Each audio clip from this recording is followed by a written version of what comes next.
13 වන ලුවී රජුගේ රාජකීය ඖෂධ උයන මේ 1626 දී විධිමත්ව ආරම්භ කරා.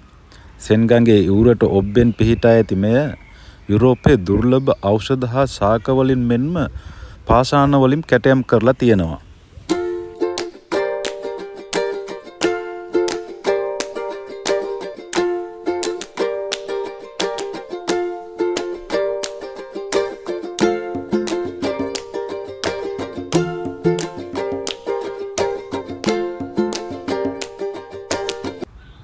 ලොව පුරා අසංඛ්‍යාත ශාක විශේෂ සඳහා නවතැනක් වන අතර එය ශේම භූමියක්.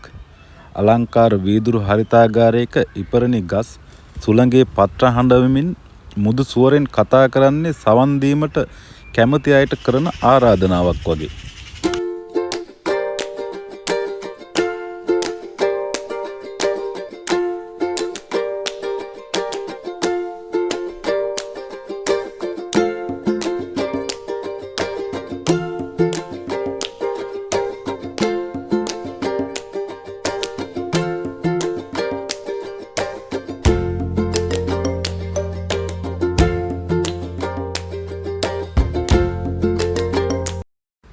ජාර්දින් ද ප්ලොන්ත්හි මාවත් දිගේ ඇවිදින විට ගස්වැල් වලට වඩා වැඩි දෙයක් දැක ගන්න පුළුවන්.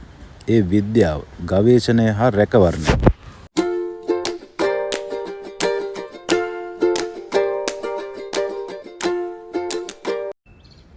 ඉතින් මේ ජාර්දින් ද ප්ලොන්ත් කියන්නේ මල් උයනක් නෙමෙයි. කාලේ මන්දගාමී කර මනස විවේක ගන්නවා සුවපත් කරවන ඔසු උයනක්. මෙය 1640 දී මහ ජනතාවට විවෘත කළා. තවදුරටත් ප්‍රභූවරුන්ට පමණක් අයිති නෑ.